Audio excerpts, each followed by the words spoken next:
प्रेम है। हम पहले दिल्ली से हर महीने आते रहते थे पहाड़ों में।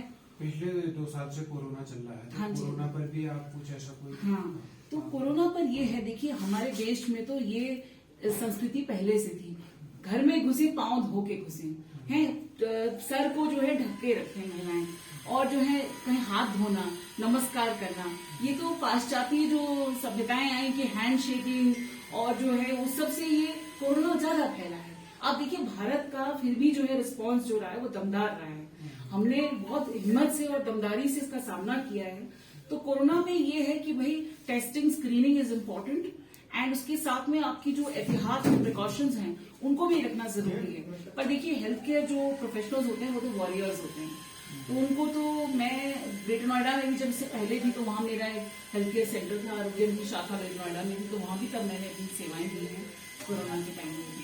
तो हम ऐसा समझते हैं कि एक once a doctor always a doctor, जो चरक ओथ है, हमें चरक ओथ दी जाती है हमारे अखिल भारतीय आयुर्विज्ञान संस्थान में, तो उसका सेंट्रल जो बॉटम लाइन है वो यही है कि हम कोई और गेन के लिए नहीं, कोई मटेरियल गेन के लिए नहीं, कोई रिवॉर्ड के लिए नहीं, कोई रिकॉग्निशन के लिए नहीं, केवल पेशेंट के हित के लिए उसे ट्रीट करेंगे। तो ये तो एक धर्म है, जैसे कहते हैं कि हर प्रोफेशनल का धर्म होता है। आप पत्रकारी में हमसे इतना समय लगा के बात कर रहे हैं, तो हमारा चिकित्सक का धर्म है कि पेशेंट को आराम आए। तो अब ये एक बहुत बड़ी जिम्मेदारी है, और उसको मैं बिल्कुल नैना माँ के उनके आदेश से मुझे ऐसी प्रेरणा हुई है कि मुझे कुमाऊं में अपने इस सेवा को जन जन घर घर तक पहुंचाना है। और जो भी देखिए सबके पास रिसोर्सेज हैं। अब यहाँ पे अल्ट्रासाउंड मशीन है, बीडी पांडे में ही एक अल्ट्रासाउंड सेंटर है, तो मैं आग्रह कर रही हूँ अथॉरिटी से और डायग्नोस्टिक सेंटर्स के अल्ट्रासाउंड मशीन और लगे, ताकि लोगों को अफोर्डेबल हेल्थ केयर। अब आप देखिए हमने अपनी फीस 108 रुपए से रखी है, ताकि हर वर्ग का व्यक्ति यहाँ पर चिकित्सा प्राप्त कर सके। फीस बैरियर नहीं होनी चाहिए। और तो इसमें यह है कि और उसको समय देना, हम ये नहीं कि भाई नेक्स्ट नेक्स्ट नेक्स्ट किया। हर पेशेंट को मैंने 10 रोगियों का एक कैप रखा हुआ है हर अपनी ओपीडी सेशन में, कि भाई 10 रोगियों से ज्यादा मैं 1 घंटे में नहीं देखती हूँ अपने ओपीडी सेशन में, क्योंकि हर पेशेंट में एक ईश्वर सब विद्यमान है, तो उनको हम ऑब्जेक्ट की तरह ट्रीट नहीं कर सकते। तो हमें उनको समय देना होगा, उनकी जांच करनी होगी, उनकी जड़ तक पहुंचना होगा और फिर ट्रीटमेंट देना होगा। तो ये जो ट्रीटमेंट पैराडाइम है वो यही है कि authentic medical advice, accurate diagnosis, optimal investigation और जुडिशियस मेडिकेशन। और नैनीताल के विशेषकर जो यहाँ की जो स्वास्थ्य समस्याएं हैं उनको इन पर्टिकुलर इस कॉन्टेक्स्ट में समझते हुए कि अब मैं दवाई लिखती हूँ तो दवाई का भी एक हर वर्ग के अनुसार किसको कैसी दवा, हम जेनरिक्स पे ही फोकस करते हैं। क्यों जेनरिक्स पर? ये जेनरिक कंपाउंड ड्रग्स आजकल एमआर आते हैं कि दवाइयों के वो पूरे पैकेट पकड़ाए जाते हैं। देखिए साइड इफेक्ट दवाइयों के बहुत होते हैं, विष ही विष को काटता है। पर दवाई यदि पैरासिटामोल, क्रोसिन आप बिल्कुल बेनतहा प्रिस्क्राइब कर दो या जरा सा भी फ्रीली प्रिस्क्राइब कर दो, इट्स नेफ्रोटॉक्सिक, किडनी को टॉक्सिसिटी पहुंचाता है, हेपेटोटॉक्सिक है। तो हम तो बिल्कुल कम से कम दवाई देते हैं, जहां जरूरी है वहीं देना है, पर जहां है वहां जरूर देना है। तो इसलिए जरूरी ये है कि जेनरिक्स और सही औषधि, उपयुक्त औषधि वो दी जाए। अब आप देखिए मैं इतना टेलीमेडिसिन से मुझे देश भर के केसेस मेडिकल उनको मुझे देखने का, पूरा सेवा देने का अवसर मिलता है, तो मैं पाती हूँ कि हमारे देश में जो हेल्थ केयर प्रॉब्लम है वो इतनी ऐसी कॉम्प्लिकेटेड भी नहीं है कि अगर उसको हम प्रोटोकोलाइज और सिस्टमैटिक हेल्थ केयर उनको दें तो 80% जो हेल्थ केयर प्रॉब्लम्स हैं वो प्राइमरी हेल्थ केयर लेवल पे एड्रेस हो सकती है।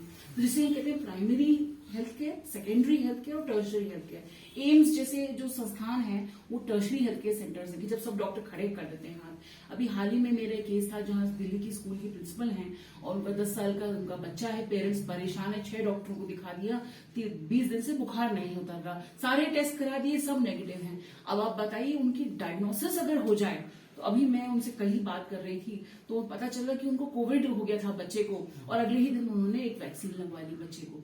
तो अब ये जानकारी, ये जागरूकता, वो वैक्सीन जो है वो कोविड आफ्टर इफेक्ट्स हो गए हैं और सारे सीटी स्कैन हो गए हैं, सब हो गए हैं। मेरे पास केस तब आता है जब हाथ खड़े हो गए। तो हमें यही हमारा उद्देश्य है, यही हमारा मिशन है कि जैसे होता है ना कि उसकी गंदगी के दुश्मन, तो हम रोग के शत्रु हैं और रोग को उसकी जड़ से उखाड़ उखाड़ के कोने कोने से हमें निकालना है और इस क्षेत्र को हमें जो है आरोग्यता के लिए उसको आरोग्यता स्थापित करनी है।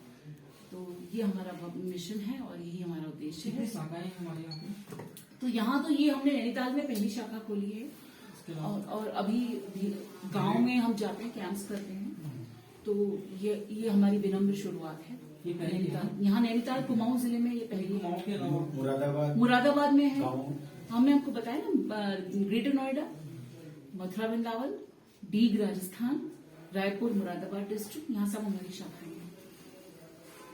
बरसाना जो श्री जी का धाम है वहां भी हमारे हैं। तो हम अधिकतर जो है जहाँ पे लोगों तक पहुंचा जा सके, ज्यादा से ज्यादा पेशेंट्स तक पहुंचा जा सके, यही हमारा एक मिशन है। कि एम्स की जो पद्धति है 10 रुपए में ओपीडी कार्ड बनता है, पर वो जनमानस को कैसे पहुंचे। 35 एम्सोनियंस एक बैच में निकलते हैं, पर यदि हम सब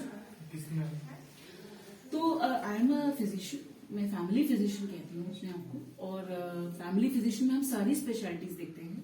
तो जनरल फिजिशियन जो होता है, देखिए डॉक्टर जब एक ग्रेजुएट होता है तो उसको ट्रेनिंग ये होती है कि वो बच्चे भी अगर वो अपनी हमारा एक प्रोग्राम एसेंशियल मेडिकल स्किल्स और एक फैमिली मेडिसिन की अकेडमी को भी प्रस्तावित करने का है कि हम जो डॉक्टर्स एमबीबीएस के जो मेडिकल कॉलेजेस से निकलते हैं उनको भी हम प्रेरित करें कि आप इस देश सेवा में ग्रामीण लोगों तक एक हम फौज बनाने की मुहिम पे लगे हुए हैं कि एमबीबीएस डॉक्टर्स को और भी जो डॉक्टर ऑन रिकॉर्ड बने, उसी हमारी प्रणाली को, फिलॉसफी को आगे बढ़ाते हुए और हम लोगों तक पहुंच सके।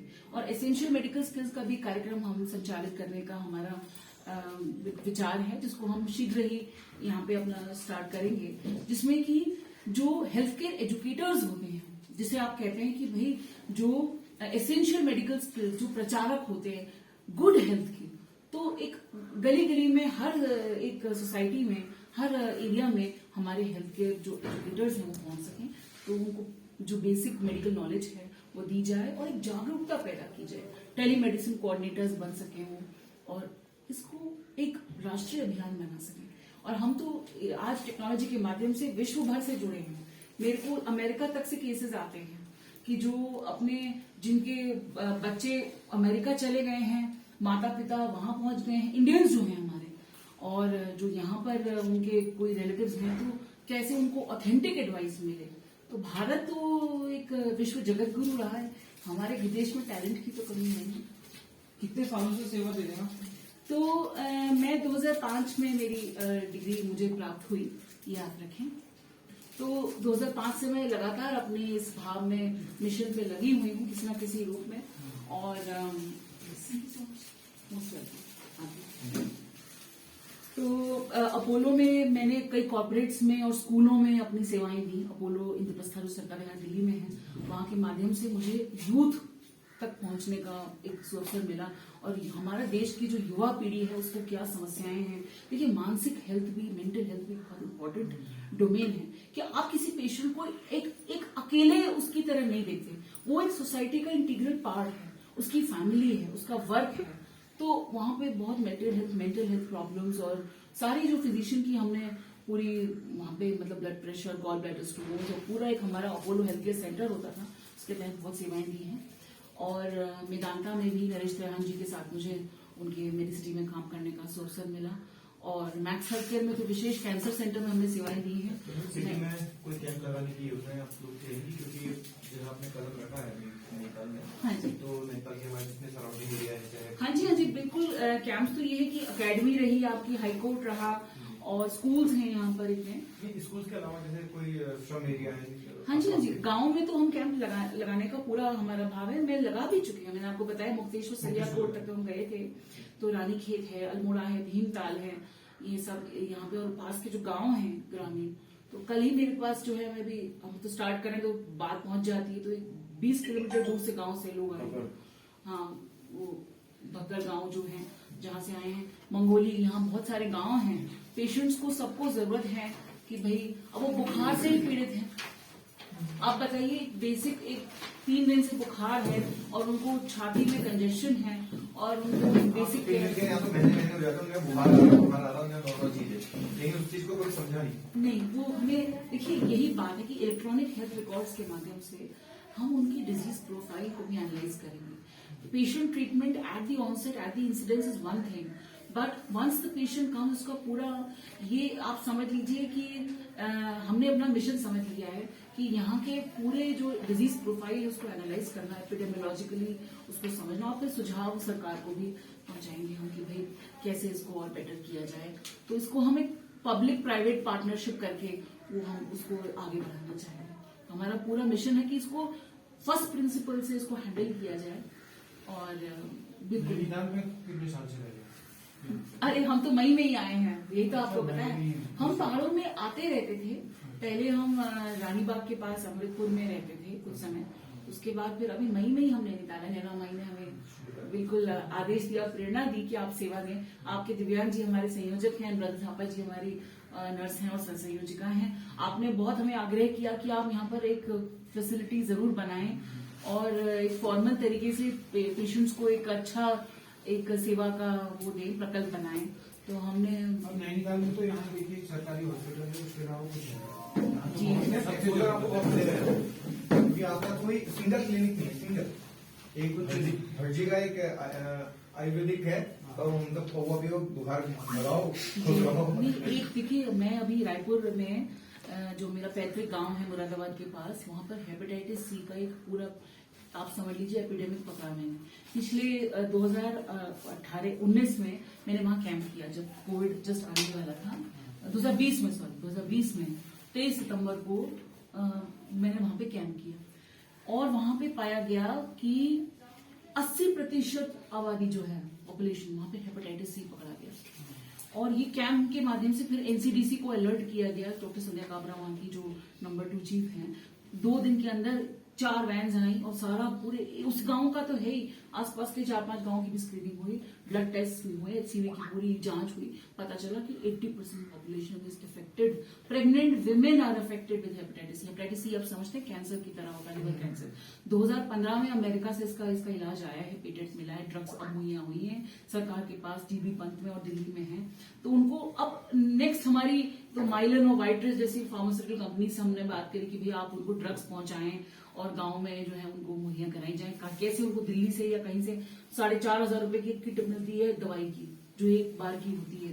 तो कितना लोग कितना परिश्रम करके ट्रेनों में जा जाके जीबी पंत से गांव से जाके कोविड में भी वो दवाइयां लेके उनको मुहैया कराना पूरा एक मिशन था।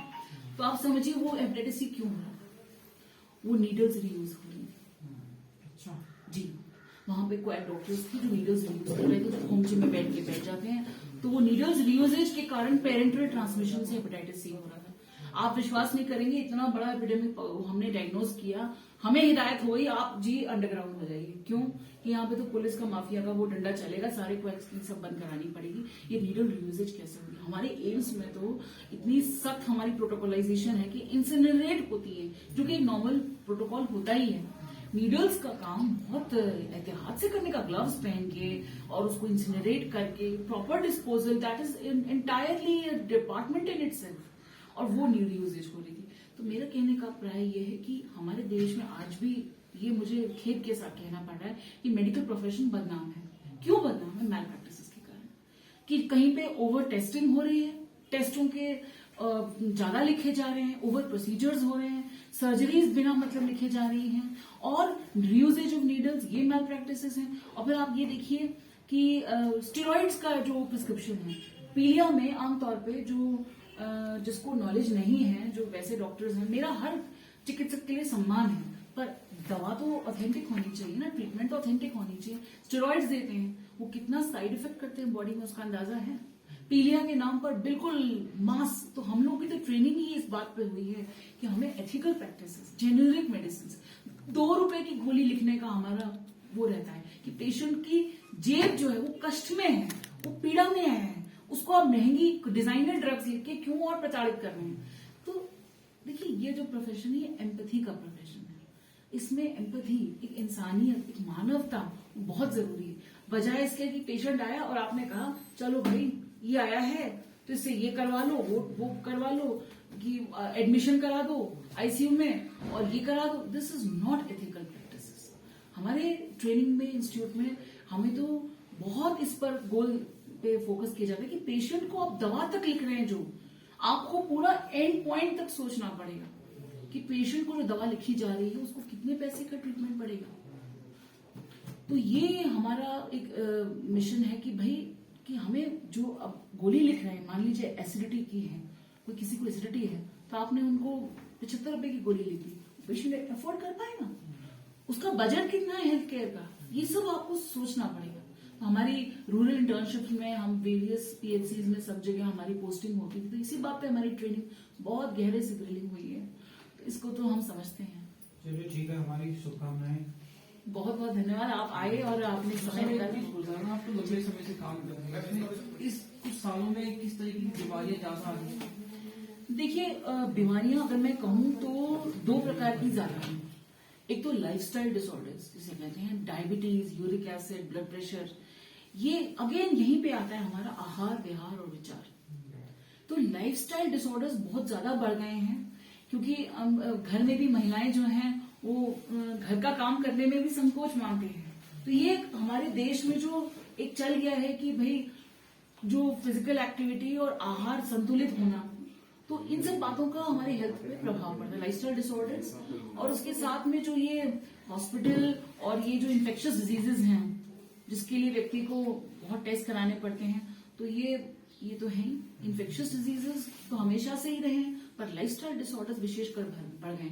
और मेंटल हेल्थ ये बहुत इंपॉर्टेंट पोर्टफोलियो जो जिसमें बच्चे, आप देखिए स्कूलों में आजकल मेंटल हेल्थ प्रोग्राम्स हो रहे हैं कि साइकियाट्रिस्ट जाके टॉक दे रहे हैं। आप बताइए क्यों सुसाइड्स हो रहे हैं, कि वो कहीं से जाए ना। तो mental health, see health, what is health? Define health. Health is not merely absence of disease. World Health Organization ने ये डेफिनेशन दी है। हेल्थ इज फ्रीडम फ्रॉम और absence of physical, mental, psychic, psychological, social and even मैं कहती हूँ spiritual health. तो आपको समेकित दृष्टि से उसको हेल्थ प्रदान करना है, तो मेंटल हेल्थ तो बहुत इंपॉर्टेंट एस्पेक्ट है। अगर किसी को डायबिटीज है, उसको डिप्रेशन हो गया, आपने उसको फटकार लगा दी कि तुमने मीठा खाया इसलिए तुम्हें डायबिटीज हुआ। उसके घर में वैसे ही वो महिलाएं हैं, लेडीज हैं, वो सबको देख रही हैं, तो उनको यदि आपने जागरूक नहीं किया, केयर कंप्लायंस, इसमें काउंसलिंग का बहुत विशेष महत्व है। तो देखिए हेल्थ जो है वो कहते हैं ना कि जो डॉक्टर होता है वो एक फैमिली फिजिशियन की पहले परिधि, एनएचएस के लाइंस पर, जो नेशनल हेल्थ सर्विसेज इंग्लैंड की है, उसकी लाइंस पे हमारी सेवाएं हैं कि जो जहां पे वो प्रोटोकोलाइज जो फैमिली फिजिशियन की बात करते हैं कि पहले बक्सा लेके डॉक्टर आते थे, डॉक्टर साहब आ रहे हैं जी, तो वो बैठते थे परिवारजनों के साथ कि भाई आपको क्या तकलीफ है, आपको क्या तकलीफ है, treating the family as a unit, not just an individual. तो तब हम जब परिवार को पकड़ेंगे तो समाज हमारा आरोग्य होगा। यदि हम एक इंडिविजुअल को कहें कि आपने जी शुगर बहुत खाते हो, आपने नमक मिर्च मसाले बहुत करे हुए, अरे घर की महिला को तो बोलो। इसलिए मैं जब काउंसलिंग करती हूँ या एडवाइस देती हूँ तो पूरा परिवार को बुलाती हूँ, हस्बैंड वाइफ आओ, दोनों आओ। आप इनफर्टिलिटी आजकल बहुत बढ़ गई है, एक और प्रॉब्लम लिखी है, इनफर्टिलिटी बहुत बढ़ गई है क्योंकि विवाह की जो एज है वो बहुत बढ़ गई है। और आजकल जो विमेन है तो ये सोशल इश्यूज हैं। डॉक्टर जो है वो सोशल मेंबर भी है कि वो women don't want to bear children, but till the age of 40 कर लेते हैं, 40 वर्ष की उम्र, फिर कॉम्प्लिकेशंस आते हैं प्रेगनेंसी में। फिर देखिए कितना पीआईएच, जीडीएम, लाइन लगा के कॉम्प्लिकेशन, जेनेटिक मैल्फॉर्मेशंस, जेनेटिक एब्नॉर्मैलिटीज, ये सब होती हैं।